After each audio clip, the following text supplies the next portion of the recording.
ಚಿಕ್ಕಬಳ್ಳಾಪುರ ಜಿಲ್ಲೆ ಶಿಡ್ಲಘಟ್ಟ ತಾಲೂಕಿನ ಜಂಗಮಕೋಟೆ ಹೋಬಳಿಯ ಹಳ್ಳಿಗಳಲ್ಲಿ ಕೆಐಎಡಿಬಿ ಅವರು ಫಲವತ್ತಾದ ಕೃಷಿ ಭೂಮಿಗಳನ್ನು ಸ್ವಾಧೀನಪಡಿಸಿಕೊಳ್ಳುವುದಕ್ಕೆ ಯಾವುದೇ ಕಾರಣಕ್ಕೂ ನಾವು ಅವಕಾಶ ಮಾಡಿಕೊಡದಿರಲು ಎಂದು ಕರ್ನಾಟಕ ರಾಜ್ಯ ರೈತ ಸಂಘ ಹಾಗೂ ಹಸಿರು ಸೇನೆ ಚಿಕ್ಕಬಳ್ಳಾಪುರ ಜಿಲ್ಲಾ ಸಮಿತಿಯ ಸಹಯೋಗದಲ್ಲಿ ರೈತರು ತೀರ್ಮಾನ ತೆಗೆದುಕೊಂಡಿದ್ದಾರೆ.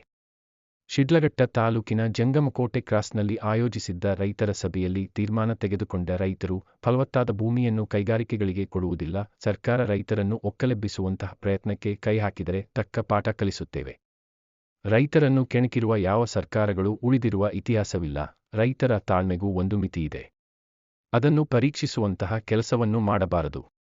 ಕೃಷಿಯೇತರ ಬರಡು ಭೂಮಿಗಳಲ್ಲಿ ಕೈಗಾರಿಕೆಗಳು ಸ್ಥಾಪನೆ ಮಾಡಿಕೊಳ್ಳಲು ಆದರೆ ಫಲವತ್ತಾದ ಭೂಮಿಗಳ ತಂಟೆಗೆ ಬರಬಾರದು ಎಂದು ಸರ್ಕಾರಕ್ಕೆ ಎಚ್ಚರಿಕೆ ನೀಡಲು ಸರ್ಕಾರದ ವಿರುದ್ಧ ಚಳುವಳಿ ನಡೆಸಲು ಮಾರ್ಚ್ 12ರಂದು ಬುಧವಾರ ಬೆಳಿಗ್ಗೆ 10 ಗಂಟೆಗೆ ಬೆಂಗಳೂರಿನ ಫ್ರೀಡಂ ಪಾರ್ಕ್ನಲ್ಲಿ ಜಿಲ್ಲೆಯ ಎಲ್ಲಾ ತಾಲೂಕುಗಳಿಂದ ಸಾವಿರಾರು ಮಂದಿ ರೈತರು ಭಾಗವಹಿಸಲಿದ್ದೇವೆ ಎಂದು ಕರ್ನಾಟಕ ರಾಜ್ಯ ರೈತ ಸಂಘ ಹಾಗೂ ಹಸಿರು ಸೇನೆಯ ರಾಜ್ಯ ಕಾರ್ಯಾಧ್ಯಕ್ಷ ಭಕ್ತರಹಳ್ಳಿ ಬೈರೇಗೌಡರ ನೇತೃತ್ವದಲ್ಲಿ ತೀರ್ಮಾನಿಸಿದರು.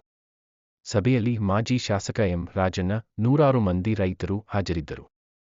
M. Muninarayana, SPM news, Shidlaghatta. ವಿಶೇಷವಾಗಿ ರೈತ ಮಹಿಳೆಯರು ಕೂಡ ಈ ಹೋರಾಟದಲ್ಲಿ ಸಾವಿರಾರು ಸಂಖ್ಯೆಯಲ್ಲಿ ಓಡ್ತವೆ.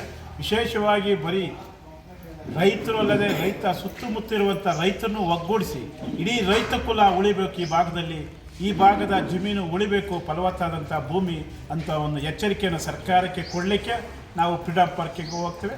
ಆಮೇಲೆ ಅಭಿವೃದ್ಧಿಯ ವಿಚಾರದಲ್ಲಿ ನಾವು ಹಿನ್ನಡೆ ಇಲ್ಲ. ಈ ಒಂದು ಕೈಗಾರಿಕೆ ನಮ್ಮ ಶಿಡ್ಲಘಟ್ಟದಲ್ಲೇ ಆಗಲಿ.